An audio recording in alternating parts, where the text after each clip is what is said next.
le travail qu'il a décidé.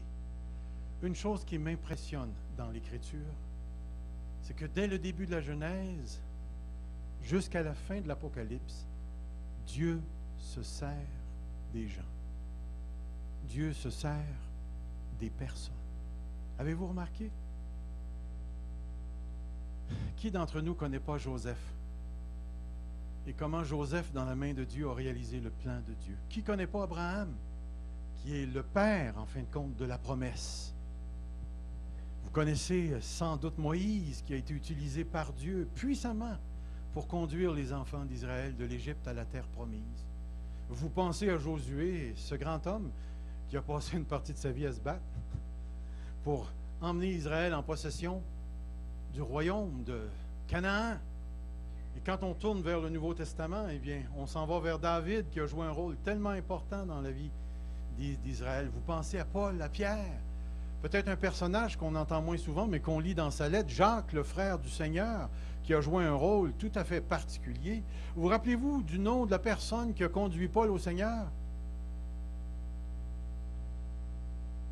Ananias. Ananias. On le retrouve juste un tout petit passage dans la vie de Paul et Ananias a conduit l'homme qui a introduit les païens à l'Évangile. Quand on s'arrête pour y réfléchir, qui d'entre nous est venu au Seigneur tout seul ce matin? Il y en a-t-il qui sont venus au Seigneur tout seul, tout seul? Tout seul, c'est bon, il y en a quelques-uns. Combien d'entre nous ont été conduits au Seigneur parce qu'ils ont eu un contact avec une autre personne? Eh, mon ami! Et là, si on dit que Dieu ne travaille pas par quelqu'un, Dieu travaille toujours par les hommes.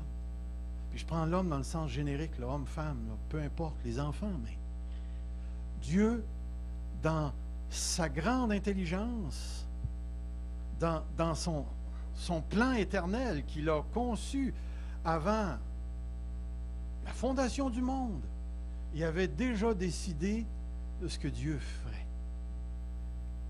De ce qu'il ferait, mais à travers des personnes. Alors ce matin, on va lire un texte dans l'Ancien Testament, parce que c'est un texte impressionnant, parce qu'il nous donne, dans un certain sens, le critère principal par lequel Dieu choisit ceux et celles à qui il confie des choses à faire dans son œuvre. Et c'est un texte qui est tellement bon, mais avant de lire ce texte, je vais vous poser une question. Connaissez-vous le premier roi d'Israël? Qui a été le premier roi d'Israël? Saül. Donc vous le connaissez, Saül. Quelle sorte de personnage est-ce que c'était, Saül? C'était un personnage assez spécial. Physiquement, ça a l'air que c'était un homme pas mal impressionnant parce qu'il dépassait tout le monde d'une tête. Ça a combien, une tête? Une dizaine de pouces? Il dépassait tout le monde. Tout le monde pouvait le remarquer. Donc, ça devait être un homme assez costaud, avec une assez bonne carrure. Et puis, il a été choisi suite au cri d'Israël de vouloir être comme les autres nations et d'avoir un roi. Ce qui a profondément déçu l'Éternel, comme le texte nous dit. Et il a envoyé Samuel, le prophète, choisir ce personnage tout à fait particulier dans la vie d'Israël. À 2 reprises, Dieu va confier une mission à Samuel. À la première fois où Samuel va être, Saül va être utilisé pour nettoyer le pays, c'est dans sa rencontre avec les Philistins. Et je ne sais pas si vous avez déjà lu cette histoire-là, où à un moment donné, ça nous est dit dans le texte que Saül ou les Israélites s'étaient rendus odieux aux yeux des Philistins. Parce que Jonathan avait attaqué un camp, et puis là, ils étaient arrivés avec une multitude de chars, ils étaient arrivés avec plusieurs, comme on dit, fantassins, des gens qui étaient prêts à se battre. Et puis là, Israël s'est senti envahi par les Philistins. Et notre fameux Saül a sonné la trompette et a voulu réunir le peuple avec lui. Mais chose étrange, le peuple a eu peur, ça a commencé à se cacher dans les grottes, dans les montagnes, dans les puits, ça nous est dit. Et Saül avait déjà 3000 hommes avec lui autour. Et il devait aller combattre. Et le problème, si vous remarquerez, hein, ça n'a jamais été le nombre d'ennemis dans l'Ancien Testament. Vous rappelez-vous l'histoire de Gédéon? Vous rappelez-vous l'armée des Amalécites, je pense? Ils couvraient, c'était Madian, ils couvraient toute une montagne à complet. Il y avait des milliers, des milliers, des milliers. Puis Dieu les a combattus avec combien d'hommes? 300 hommes. Ça n'a jamais été un problème. Vous rappelez-vous de l'histoire d'Ézéchias? Lorsque Sennachérib est arrivé proche, avec une armée, à n'en plus finir, puis il a dit, je vais te donner des chevaux, tant de 1000 chevaux, si tu es capable d'asseoir des hommes dessus pour me combattre. Puis là, il s'est mis à défier l'Éternel. Le lendemain matin, quand ils se sont levés, il était tout mort. Le nombre n'a jamais été un problème pour Dieu. Jamais un problème pour Dieu. Alors le fait que Saül avait seulement 3000 soldats autour de lui, ça ne dérangeait pas. Mais la chose, c'est que la peur s'était installée dans le peuple. Et vous savez qu'une des habitudes que l'armée avait, c'était d'offrir des sacrifices à Dieu avant de partir en guerre. Et là, Samuel était supposé de les rencontrer au bout de 7 jours. Et malheureusement, Samuel est arrivé en retard. Et à ce moment-là, Saül, comme le texte nous le dit, « Je me suis fait violence et j'ai offert les sacrifices à l'Éternel. » Je ne pouvais certainement pas les combattre avant d'honorer Dieu. De quelle tribu était Saül? Est-ce que vous le savez? C'était un Benjamite. Qui devait offrir les sacrifices? Les Lévites. Les Lévites. Et je trouve ça intéressant. Je vais juste vous lire un petit mot. Mais Samuel n'arrivait pas à Gilgal et le peuple se dispersait loin de Saül. Alors Saül dit, emmenez-moi l'holocauste et le sacrifice d'action de grâce. Il offrit l'holocauste et comme il achevait d'offrir l'holocauste, voici Samuel arriva et Saül sortit au-devant de lui pour le saluer. Samuel dit, qu'as-tu fait? Saül répondit, lorsque j'ai vu que le peuple se dispersait loin de moi et que tu n'arrivais pas au terme fixé et que les Philistins étaient assemblés à Micmac, je me suis dit, les Philistins vont descendre contre moi à Gilgal et je n'ai pas imploré l'Éternel. C'est alors que je me suis fait violence et que j'ai offert l'holocauste. Nous autres, dans notre temps, on dirait, wow, Saül, tu as eu de l'initiative, c'est bon ce que tu as fait. Mais regardez la réponse de Samuel. Tu as agi en insensé. Tu n'as pas observé le commandement de l'Éternel que ton Dieu t'avait donné. L'Éternel l'Éternel aurait affermi pour toujours ton royaume ou ton règne sur Israël. Mais maintenant ton règne ne durera point. L'Éternel s'est choisi un homme selon son cœur. Et l'Éternel l'a destiné à être le chef de son peuple parce que tu n'as pas observé ce que l'Éternel t'avait annoncé. Première chose, tu n'as pas observé ce que l'Éternel, ton Dieu, t'avait annoncé. Et Dieu s'est choisi un autre homme. Mais il y a quelque chose d'important qu'il faut apprendre ici. Samuel a apporté la parole de l'Éternel. Est-ce que le lendemain matin, Saül était au chômage ou il était encore roi? Remarquez le temps qui se passe entre le moment où la parole de Dieu est donnée à Saül et le moment de sa réalisation. Saül a été roi tout ce temps-là. Tout ce temps-là. Dans un autre événement, permettez-moi de vous lire ceci. Samuel dit à Saül, c'est moi que l'Éternel a envoyé pour te roindre roi sur ton peuple, sur Israël. Écoute donc ce que l'Éternel te dit. Ainsi parle l'Éternel des armées, je me souviens de ce que Amalek fit à Israël lorsqu'il lui ferma le chemin à sa sortie d'Égypte. Va maintenant, frappe Amalek, dévoué par interdit tout ce qui lui appartient. C'est clair? Voilà plusieurs années, Amalek avait fait du mal à Israël. Et Dieu dit, c'est aujourd'hui qu'on met les comptes à jour. Et il envoie Saül pour combattre. Saül part avec son armée et il fait le travail. Il bousille tout le monde. Mais regardez ce qui est dit. Mais Saül, le peuple, épargnèrent Agag. En passant, si vous cherchez un nom pour un de vos petits gars, là, Agag. Mais Saül et le peuple épargnèrent Agag et les meilleures brebis, les meilleurs bœufs, les meilleures bêtes de la seconde portée, les agneaux gras et tout ce qu'il y avait de bon. Ils ne voulurent pas le dévouer par interdit, ils dévouèrent seulement tout ce qui était méprisable et chétif. L'Éternel, durant ce temps-là, adresse la parole à Saül et lui dit, « Je me repens d'avoir établi Saül pour roi, car il se détourne de moi et il n'observe point mes paroles. » Remarquez bien cette parole.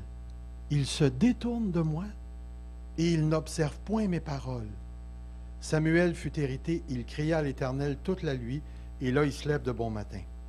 Samuel se rendit auprès de Saül, et Saül lui dit, « Sois béni de l'Éternel. » Puis remarquez l'interprétation de Saül. Saül, il va dire, « J'ai observé la parole de l'Éternel. » Puis l'Éternel lui dit un petit peu plus haut, « Il se détourne de moi, il n'observe pas ma parole. » Et l'autre dit, « J'ai observé ta parole. » Remarquez la contradiction entre les deux. D'une part, l'Éternel regarde ce que Saül a fait, et d'autre part, Saül regarde ce qu'il a fait. Et on a deux compréhensions complètement différentes. On a la compréhension de Saül qui, lui, selon son évaluation, il a fait exactement ce que Dieu lui demandait. J'ai observé la parole. Et vous avez l'autre, le Seigneur des Seigneurs qui connaît tout, qui connaît tous les cœurs, lui dit, il se détourne de moi. Il n'observe pas ma parole. Moi, ça m'enseigne beaucoup. Parce que ça me dit à moi, c'est que l'interprétation que je peux donner à un événement peut ne pas coïncider avec ce que Dieu, lui, en pense de cet événement-là. Puis j'ai remarqué une chose. À toutes les fois que je fais un mauvais coup, j'ai toujours tendance à l'intérieur de vouloir justifier ce que j'ai fait. Ça ne vous arrive pas à vous autres, hein? Pas du tout. Je suis certain que je suis le seul. Puis savez-vous ce que je trouve intéressant avec moi? Je suis bon pour me vendre des choses qui ne sont pas vraies. C'est pas de ma faute, c'est lui qui a commencé. Il y avait juste à ne pas me mettre un ticket. Seigneur, venge-moi. Puis pourtant, tu sais très bien que tu as désobéi. Mais dans un moment, nous avons cette tendance à vouloir déclarer les choses comme elles ne sont pas. Et on a ensuite le verdict de Dieu qui parle. Puis vous savez une chose, hein? Dieu ne ment pas et Dieu est toujours conforme à la vérité puisque sa parole est la vérité. Mais ce n'est pas tout, ça ne s'arrête pas là. Il est dit, Saül répondit, Saül répondit, ils les ont emmenés de chez les Amalécites parce que le peuple a épargné les meilleures brebis et les meilleurs bœufs afin de les sacrifier à l'Éternel ton Dieu, et le reste, nous l'avons dévoué par interdit. Remarque bien la justification, là. Au départ, Dieu dit, tu interdis, tu mets tout sur interdit, et là, lui, il dit, écoute, on a eu un moment spirituel profond. Ce qu'on a décidé, là, c'était qu'on était pour offrir des sacrifices à Dieu avec toutes les meilleures bêtes. Qu'est-ce que vous voulez dire à ça? Au nom de Dieu, je vais faire ça. Et ce qui est intéressant, un petit peu plus bas, Dieu va lui dire, depuis quand que les sacrifices sont plus importants que l'obéissance à l'Éternel? Depuis quand? Depuis quand? Je vais vous lire le texte que j'ai trouvé intéressant. Si je peux le trouver.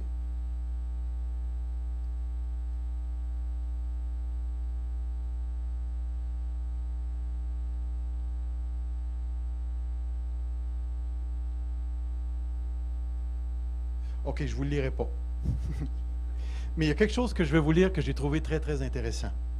Il y a une phrase que j'ai trouvée qui vaut la peine d'être entendue. Samuel dit à Saül, « Arrête, je te déclare ce que Dieu, l'Éternel, m'a dit cette nuit. » Et Saül lui dit, « Parle. » Samuel lui dit, « Lorsque tu étais petit à tes yeux. » Lorsque tu étais petit à tes yeux. Quel était le problème de Saül? Lorsque tu étais petit à tes yeux. Et quelque part en cours de route, cet homme a eu le pouvoir.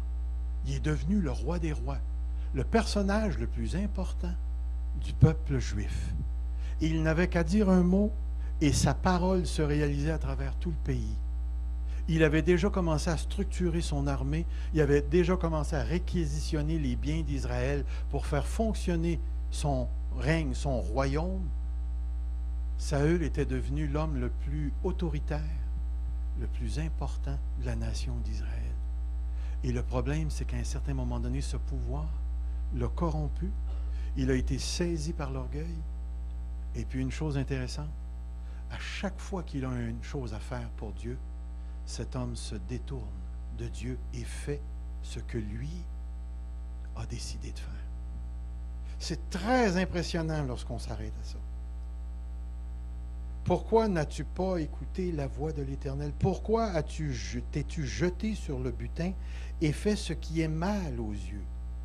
Puis remarquez la réponse. Saül répondit à Samuel, « J'ai bien écouté la voix de l'Éternel et j'ai suivi le chemin par lequel m'envoyait l'Éternel. J'ai emmené Agag, roi d'Amalek, et j'ai dévoué par interdit les Amalécites.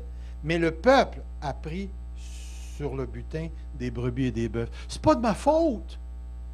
Le peuple ne m'a pas écouté. » Mon ami, mon ami, mon ami.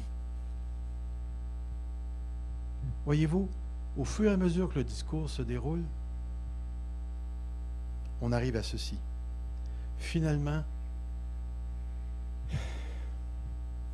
Saül arrive et dit, je craignais le peuple et j'ai écouté sa voix.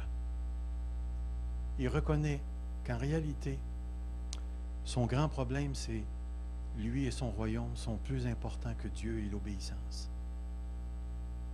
Plus important que Dieu et l'obéissance. Voyez-vous, obéir à la parole, obéir à Dieu, c'est une des choses les plus importantes. Hier, ma fille de Montréal a descendu. Puis on s'est mis, juste une petite question comme ça qu'on a eue dans le salon ensemble. Une personne qui ferait profession de foi, mais qui ne marche pas avec Dieu pendant 20 ans, est-ce que cette personne est chrétienne?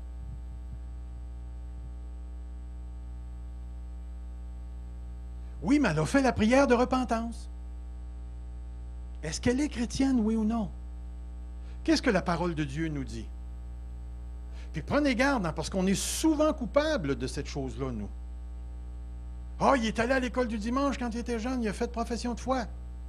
Qu'est-ce que la parole de Dieu dit? Vous les reconnaîtrez à leurs œuvres. La foi sans les œuvres est morte. Frère, la foi qui sauve, ce n'est pas toujours une foi qui se manifeste par la maturité. Êtes-vous d'accord avec moi? Que quand on vient au Seigneur, on ne sait pas tout sur Dieu. On peut encore pratiquer des anciennes choses qu'on pratiquait, mais on va grandir parce que les affections du cœur ont été tournées. Et Dieu nous a convertis. Nous avons vécu la métanoïa, la métamorphose, la repentance. Nous nous sommes tournés complètement. Et il y a quelque chose en dedans de nous qui a été complètement transformé. Et on s'est mis à aimer Dieu et notre vie a changé. La foi est toujours accompagné par les œuvres qui coïncident avec celui qui vient s'installer dans le cœur. S'il n'y a pas la présence des œuvres, la personne peut avoir fait 15 professions de foi quand elle était jeune. Si les œuvres ne sont pas présentes, si l'amour de Dieu n'est pas présent, si la personne se sent mieux dans le monde, elle aime mieux le monde, puis se vautrer dans le péché du monde, elle n'est pas chercher loin. Du point de vue de la parole de Dieu, la véritable conversion, le véritable salut conduit à une vie transformée. Et l'apôtre Paul nous l'a dit, la série qu'on a faite sur Éphésiens 4. Avant, vous étiez, autrefois vous étiez, mais maintenant vous. Romains chapitre 6 au complet. Avant, vos œuvres, vous en rougissiez, et les fruits, c'était la mort. Maintenant, vous avez pour fruit la sanctification, la sainteté. Alors, voyez-vous, l'un des gros problèmes ici, puis pourtant, Saül, tu connaissais Dieu, tu étais un Israélite, mais quelque part, son orgueil faisait en sorte que sa royauté avait pris sa place. Et là, après avoir été rejeté, et c'est là qu'on va rentrer dans quelque chose que je trouve très, très intéressant. Vous connaissez le deuxième roi d'Israël? David. Il nous est dit dans 1 Samuel 15, 35, Samuel n'alla plus voir Saül jusqu'au jour de sa mort, car Samuel pleurait sur Saül, parce que l'Éternel se repentait d'avoir établi Saül pour roi. L'Éternel dit à Samuel, « Quand cesseras-tu de pleurer sur Saül? Je l'ai rejeté, afin qu'il ne règne plus sur Israël. Remplis ta gourde ou ta corne d'huile, et va, je t'enverrai chez Isaïe, le Bethléemite, car j'ai vu parmi ses fils celui que je désire comme roi. » Samuel, arrête de broyer. J'ai un plan. Avez-vous déjà vu Dieu pris à court? C'est intéressant. Ces deux versets-là, ils nous introduisent à une vérité très, très, très importante. Ce n'est pas parce que ça va mal de notre point de vue ou que tout s'écroule de notre point de vue qu'il n'y a pas un plan B qui suit. Dieu, depuis le début jusqu'à la fin, a toujours réalisé ses plans. Et il n'a jamais été pris au dépourvu. Et ça n'a jamais changé de tempo. Ça n'a jamais changé d'orientation. Dieu, de la Genèse à l'Apocalypse, nous conduit dans l'éternité. Et ça a toujours été son plan, jusqu'au bout. Les deux versets nous disent que la souveraineté de Dieu ne peut pas être brimée, empêchée par quelque être qui existerait dans l'univers, visible ou invisible. Satan ne peut pas empêcher Dieu de réaliser ses plans. Aucun être humain ne peut empêcher Dieu de réaliser ses plans. Est-ce que vous connaissez Napoléon? Vous savez que Napoléon, ça a été un empereur, l'empereur de France, qui dans les années début 1800, là, a fait la guerre à toute l'Europe quasiment. Il avait conquis l'Autriche, puis ensuite il passait vers l'Angleterre, la fameuse bataille. Et ce que je trouve intéressant, c'est qu'à un moment donné, dans ces années-là, on ne parlait pas de hockey là, à ce moment-là. Hein. La seule chose dont on parlait, c'était de la guerre. Puis tout le monde avait peur de Napoléon. Puis même, il y a eu des gens qui ont écrit en disant « Serons-nous capables de l'arrêter? Quelqu'un est-il capable de l'arrêter? » Tout le monde parlait de la guerre. Et ce qui est intéressant, c'est qu'en même temps qu'on parlait de la guerre, il y avait des bébés qui venaient au monde. Ça paraît bizarre, hein? La guerre des bébés. Puis durant tout ce temps-là, ce que les Anglais et les Français ne savaient pas, c'est qu'eux autres se battaient à un niveau, mais Dieu était en train de réaliser son plan à un autre niveau. Puis à un autre plan, il nous est dit que dans cette période-là, il y a des hommes qui sont venus au monde, qui ont marqué l'Europe. Connaissez-vous Charles Darwin? Théorie de l'évolution? Ce bonhomme-là, il est venu au monde durant le temps que Napoléon essayait de s'emparer de l'Angleterre. Un autre grand homme qui est venu au monde dans ce temps-là, Abraham Lincoln, qui est venu au monde dans un shack à quelque part dans le bois d'une famille bien pauvre. Et Dieu était en train de préparer la guerre de sécession avec cet homme-là. Voyez-vous, en arrière de la scène, au-delà de ce qu'on peut voir, Dieu est en train de préparer ceux qui vont prendre la relève tout à l'heure. Il y a peut-être le prochain petit bonhomme ou petit bout de femme là, qui est en train de venir au monde et qui conduira des milliers de personnes au Seigneur au Québec. Je ne sais pas. Mais une chose qui est certaine, Dieu n'est jamais pris au dépourvu. Et à toutes les fois qu'on prie le Seigneur, il ne faut jamais oublier cette réalité. Ça peut aller mal présentement dans ma vie, mais ça ne veut pas dire qu'en arrière de la scène, il n'y a rien qui se passe. Et laissez-moi vous dire que c'est une vérité que je trouve tellement encourageante et que je me rappelle souvent de savoir que mon Dieu, même si les choses s'écroulent autour de moi, bien, ça ne s'écroule pas tant que ça pour l'instant, là, mais ça viendra probablement à un moment donné. Il peut arriver n'importe quoi dans nos vies. Mais Dieu est encore là, puis Dieu est encore en train de faire son travail. Puis le travail qu'il fait, c'est toujours un bon travail. Même si nos corps vieillissent pour la plupart d'entre nous, et qu'on a, on a toutes sortes de bobos et de maladies, on n'a rien à craindre. On n'a rien à craindre. Même si Dieu choisissait de ne pas nous guérir, il nous a promis de nous faire passer la ligne. Et laissez-moi vous dire, passer la ligne, c'est plus important que d'être guéri. Ça ne veut pas dire que Dieu ne guérit pas aujourd'hui. Mais entre vous et moi, j'aime bien mieux voir le salut de mes enfants se réaliser que d'être guéri d'un bobo que j'ai. J'aimerais bien mieux voir mes enfants avec moi au ciel pendant toute l'éternité que d'avoir toutes les guérisons et les voir s'en aller en enfer. Le salut de ma famille. Quand je pense à mon frère, ma sœur, j'aimerais bien mieux les voir sauvés dans le royaume de Dieu dans l'éternité que toute guérison que je pourrais recevoir. Dieu sait que je crois à la guérison. Alors, cette perspective, elle est importante parce que la question qu'on se pose maintenant, là, c'est celle-ci. Pourquoi Dieu a-t-il choisi David? Parce que c'est ça, là, il envoie Samuel chez Isaïe, et Isaïe avait une grosse famille. Il y avait beaucoup de fils, mais il a choisi le petit David. Pourquoi? Pourquoi? C'est certain que la première réponse, c'est ça. C'est le cœur. C'est le cœur. Savez-vous à quel point Dieu regarde le cœur? Laissez-moi vous lire une série de petits versets, vite, vite. L'Éternel vit que la méchanceté était grande sur la terre et que toutes les pensées de leur cœur se portaient chaque jour vers le mal. Intéressant.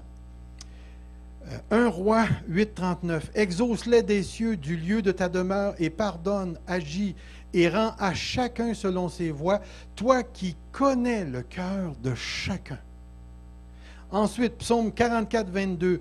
Dieu ne le saurait-il pas, lui qui connaît les secrets du cœur?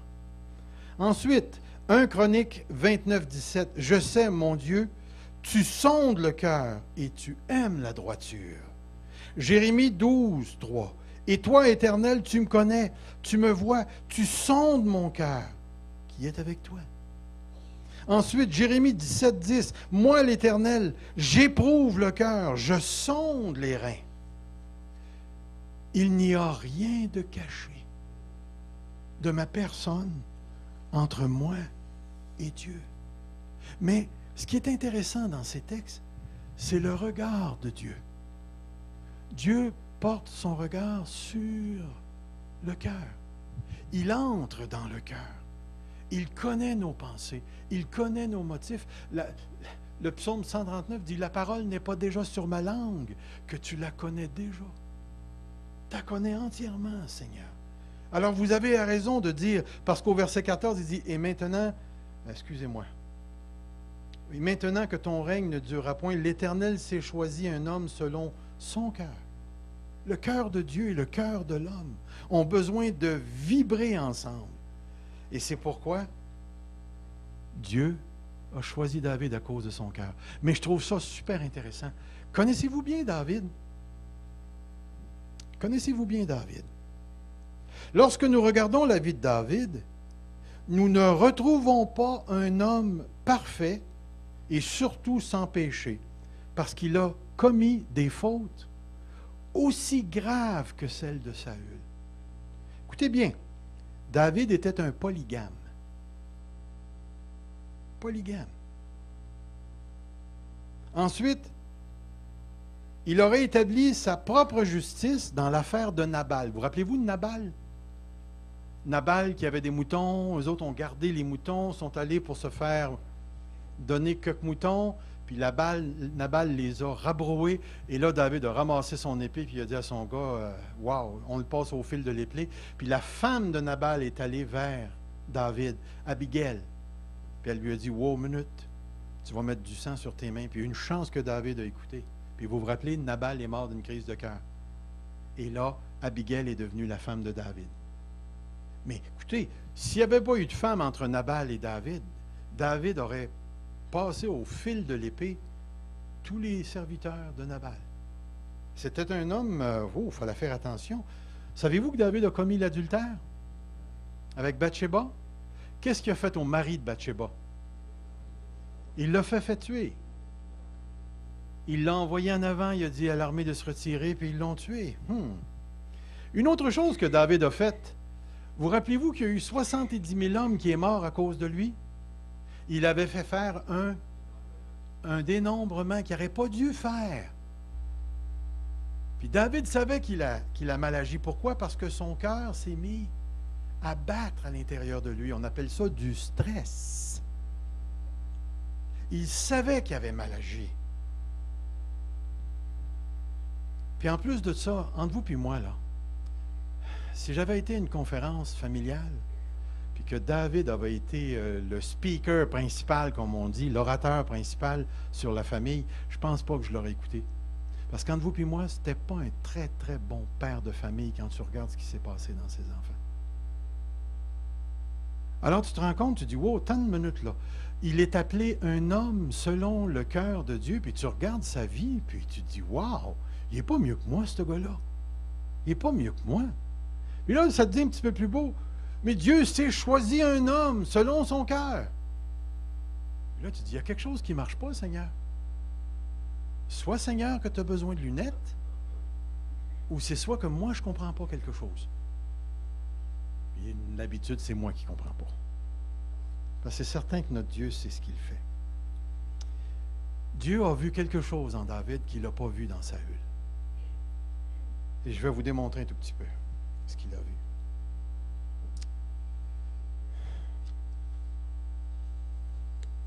Saviez-vous que David a été placé dans la lettre aux Hébreux au chapitre 11 parmi les héros de la foi? Lorsqu'on arrive à la fin, il nous est dit ceci, 11:32, « Et que dirais-je encore, car le temps me manquerait pour parler de Gédéon, de Barak, de Samson, de Jephthé, de David, de Samuel, des prophètes, qui par la foi vainquirent des royaumes, exercèrent la justice, obtinrent des promesses, fermèrent la gueule des lions. » Et David est placé parce qu'on retrouve dans cet homme-là la foi. La foi. Vous vous rappelez de son expérience avec Goliath? La foi, la foi. À plusieurs reprises, Dieu a parlé à David par la bouche des prophètes. Et David se soumettait à la parole de l'Éternel. Il avait confiance à l'Éternel. Dieu lui avait parlé. Et Dieu lui avait promis qu'il serait roi. Une autre chose qu'on se rend compte dans d'autres événements, David est devenu dans l'histoire, comment dirait ça, le critère par lequel les autres rois ont été évalués. Regardez ce qui est écrit dans 2 Chroniques 28:1. Achaz avait 20 ans lorsqu'il devint roi. Il régna 16 ans en Jérusalem. Il ne fit point ce qui est droit aux yeux de l'Éternel, comme avait fait David son père. Comme avait fait David son père. Dans 2 Chroniques 29:2, il est écrit « Il, Ézéchias, fit tout ce qui est droit aux yeux de l'Éternel, entièrement comme avait fait David son père. » Dans 2 Chroniques 34, « Il fit ce qui est droit aux yeux de l'Éternel, il marchait dans les voies de David son père. Il ne s'en détourna ni à droite ni à gauche. » David est reconnu dans l'histoire pour avoir obéi à l'Éternel. Moi, je trouve ça réconfortant. De savoir qu'un homme selon le cœur de Dieu, ce n'est pas un homme parfait. Ce n'est pas un homme sans péché. Parce qu'il y a un texte dans l'Écriture qui dit qu'il n'y a personne qui ne pêche pas. Ça fait du bien de savoir, pas de savoir qu'il était un pécheur, mais de savoir que le critère, homme de Dieu, homme selon le cœur de Dieu, ne parle pas de gens qui sont sans péché ou qui ont atteint un degré de sainteté tellement élevé qu'on ne peut plus même toucher le bord de leurs vêtements. C'est tout simplement quelqu'un qui a la foi et qui a choisi de se soumettre à Dieu. Et vous savez une chose, un des grands principes qu'on voit maintenant à l'œuvre dans cette vie, vous rappelez-vous de ce qu'on a dit tout à l'heure, vous les reconnaîtrez à leurs fruits, leurs œuvres. Il y a un principe très important ici. Dieu se sert des événements pour faire émerger le cœur. Je vais répéter ça. Dieu se sert, et j'oserais même dire, fabrique, provoque des événements pour que nos cœurs soient mis en évidence. Soient mis en évidence. De sorte qu'il est impossible, après un certain temps, de ne pas savoir qui tu es et quelles sont tes valeurs et tes croyances profondes. C'est impossible. Tu vas être placé dans des situations où ton cœur va pouvoir être lu par ceux qui savent lire les événements. C'est tellement, tellement important. Et c'est pour ça que les événements sont d'une grande importance. Elles nous permettent de déterminer qui nous sommes. Il y a des gens ici qui sont mariés depuis très, très longtemps. Connaissez-vous, ou tout le monde dit, je vais phraser ça autrement. Et mon ami, je ne sais pas si je devrais poser la question. Je vais la poser, mais les yeux fermés. Est-ce que vous remarieriez la même personne?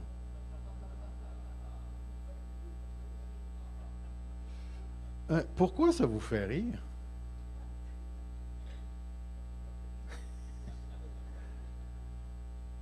Pour la simple raison que la personne que vous avez mariée maintenant, vous la connaissez certainement plus que lorsque vous avez commencé à la fréquenter. Et vous savez sur cette personne-là des choses que c'est certain que d'autres ne savent pas. Mais vous savez la couleur du cœur, parce qu'en vivant avec la personne, le cœur a sorti dans plusieurs situations. Et vous savez si c'est un ou une impatient, si c'est un ou une chialeuse, si c'est une personne encourageante ou décourageante, si elle maximise sur le négatif ou le positif. Vous savez la manière dont elle se brosse les dents. Vous savez si oui ou non elle va acheter la chose plus chère ou la moins chère pour sauver. Vous allez savoir en allant au restaurant si vous allez avoir un bon temps ou un pas bon temps, dépendamment du prix sur le menu. Vous allez savoir tout un paquet de choses. Même vous allez savoir si vous allez avoir des belles vacances ou pas. Vous connaissez les gens, vous les avez rencontrés dans des situations, vous connaissez leurs tendances, leurs défauts, leurs points forts. J'espère que vous les connaissez aussi. Parce que si vous choisissez de ne pas remarier la même personne, puis vous en mariez un autre ou une autre, soyez pas déçus si la même chose arrive. Lorsque tu fréquentes, le cœur sort. J'avais déjà dit que la première chicane qu'Yveline et moi on a eue, c'était pour du beurre de pinot. Elle voulait du cheap, moi je voulais le plus cher. Je l'ai eu.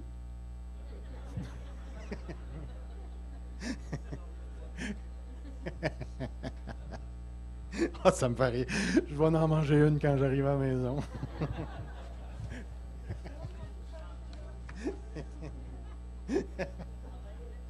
Ah, il y a une porte sur ouvre ça, puis c'est mon craft qui est là. Des fois, j'ai eu envie de marquer sa porte, ouvrir avec permission seulement.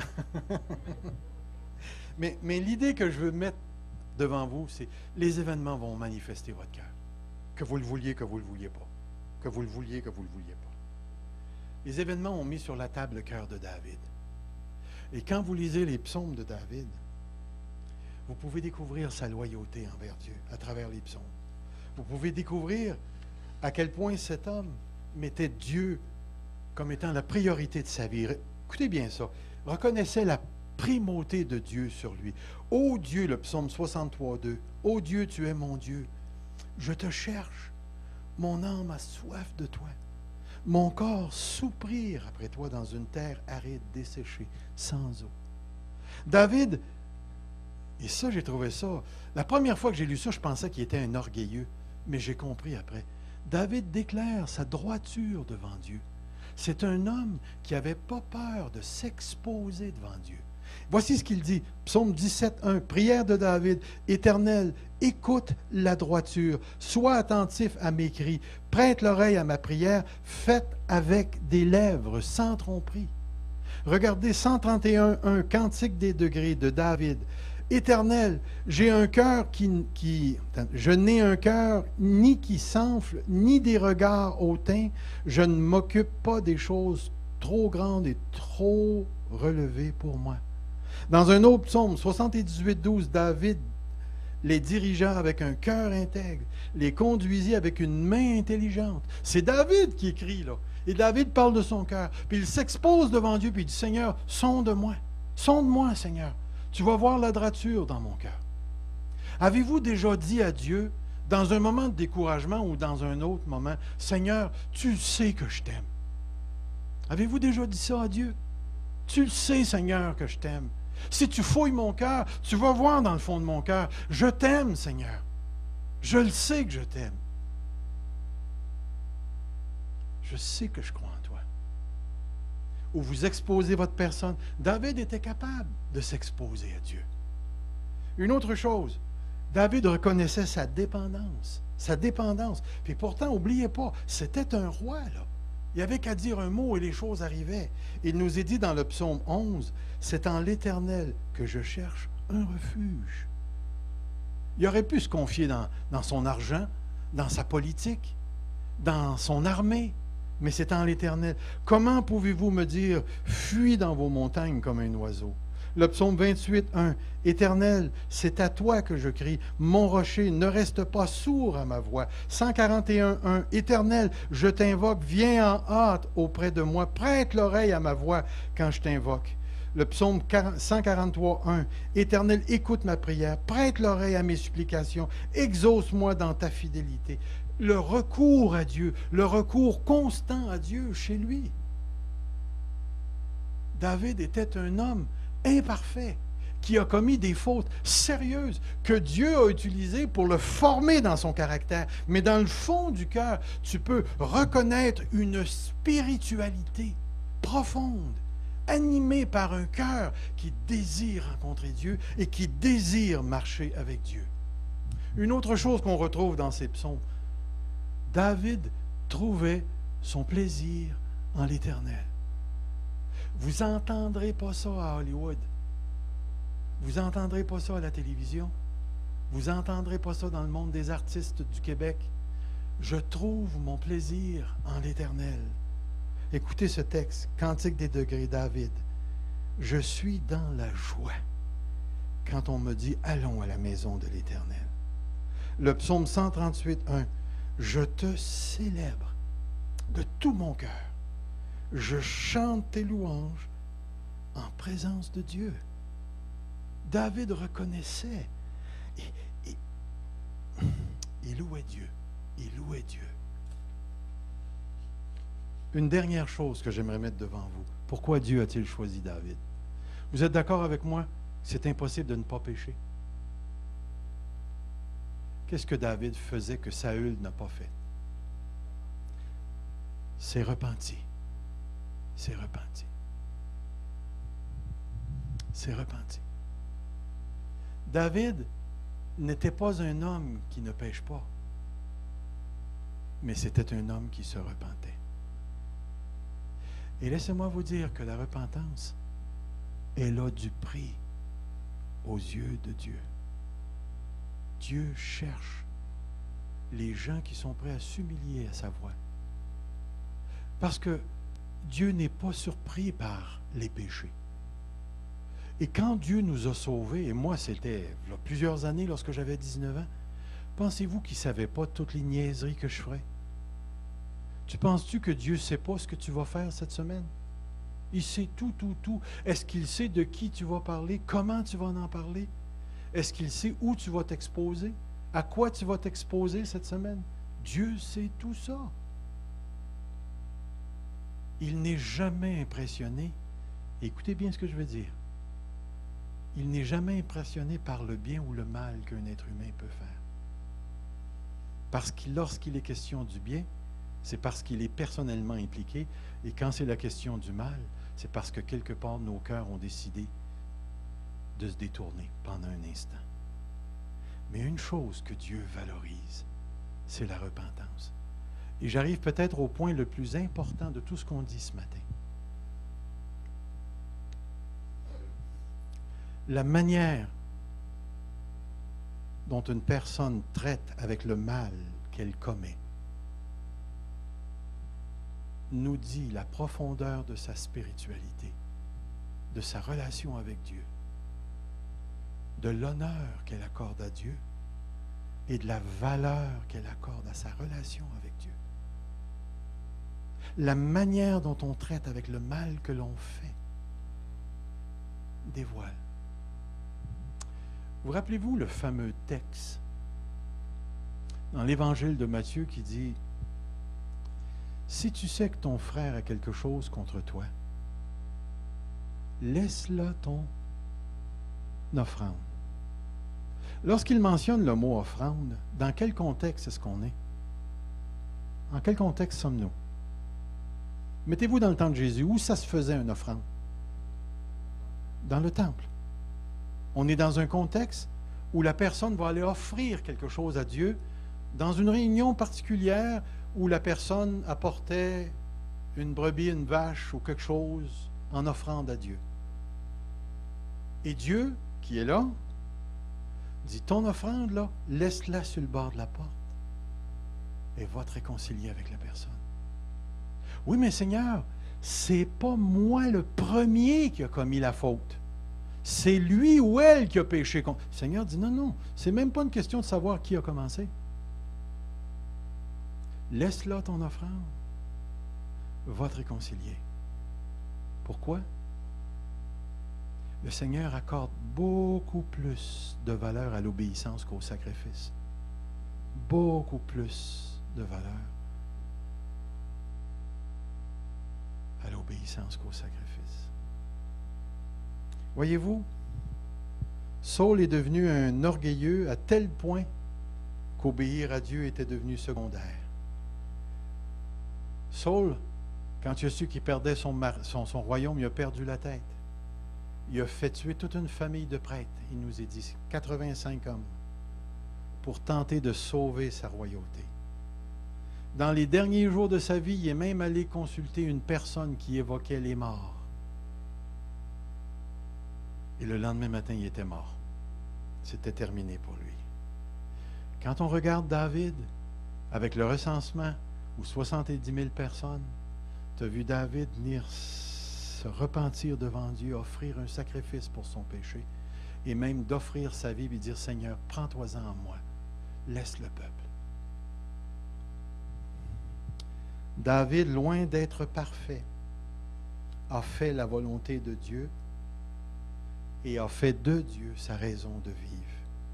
Lorsque nous arrivons dans le Nouveau Testament et que le livre des Actes nous parle de David, voici le texte qui est cité dans Actes 13, 22. Puis l'ayant rejeté en parlant de Saül, il leur suscita pour roi David, auquel il a rendu ce témoignage. Dieu, j'ai trouvé David, fils d'Isaïe, homme selon mon cœur, qui accomplira toutes mes volontés. Toutes mes volontés. Dans le psaume 119, et le verset 36 et le verset 112, nous avons deux versets qui nous sont donnés, qui sont, pour ainsi dire, la mécanique de la spiritualité de David. Au verset 36, l'auteur prie et fait cette prière. Incline mon cœur vers tes préceptes et non vers le gain. Incline mon cœur vers tes préceptes et non vers le gain. Avez-vous, vous, déjà essayé d'incliner un cœur? C'est extrêmement difficile. Et l'auteur du psaume savait une chose. Il savait que Dieu a accès au cœur. Et volontairement, il vient devant Dieu, puis il dit au Seigneur, incline mon cœur vers toi. Incline mon cœur vers toi. J'ai fait une expérience personnelle avec ce texte. Je me suis retrouvé dans une situation où j'arrêtais pas de penser à quelque chose et j'ai dit, Seigneur, incline mon cœur vers toi. Incline mon cœur vers toi. Je ne peux pas vous dire ce qui s'est passé. Je sais que ça s'est passé d'une manière surnaturelle, où le Saint-Esprit est venu incliner mon cœur vers quelque chose d'autre que ce qu'il y avait dans mon cœur. Je sais que Dieu a cette capacité d'incliner nos cœurs. Et là, vous avez cet auteur qui dit, incline mon cœur vers tes préceptes, vers ta loi, vers ta parole. Mais le verset 112, voici ce qui est écrit. J'incline mon cœur pour pratiquer tes statuts. C'est plus Dieu qui incline le cœur. C'est David lui-même qui incline son cœur.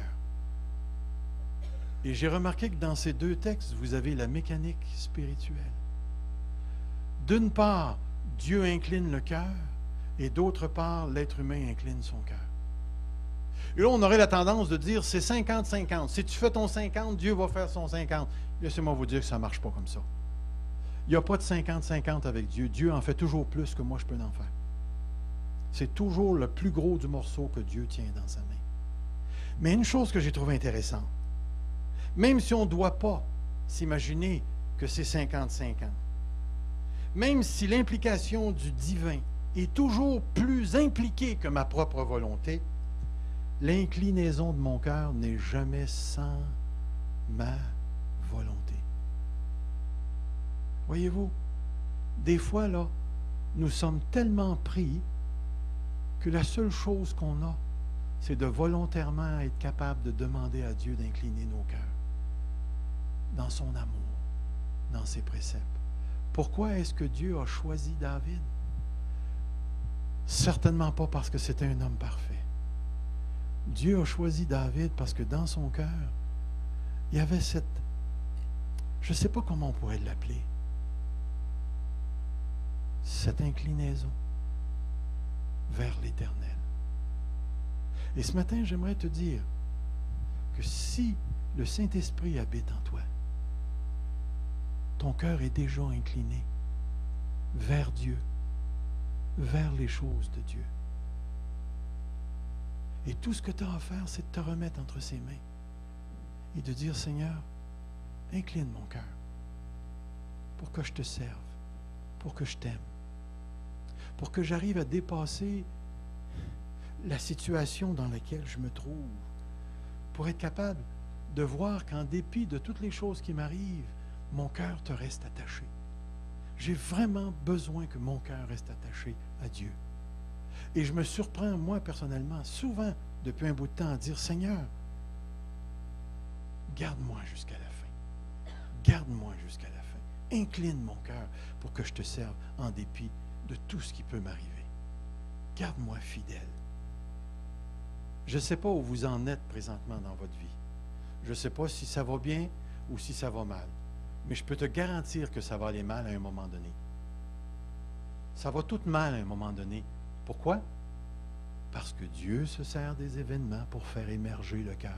Et lorsqu'il fait émerger le cœur, c'est le temps de travailler dessus. Mais ce cœur-là, tu y participes, c'est toi. À ce moment-là, sache que quand ça va t'arriver, demande à Dieu d'incliner ton cœur. Parce qu'il est en train de travailler sur ton âme pour t'emmener à quelque chose dans son royaume. T'emmener à faire quelque chose pour lui. Te travailler, te modeler à l'image de Jésus-Christ. David était un homme selon le cœur de Dieu et Saül était un homme selon le cœur d'Israël. Grosse différence entre les deux.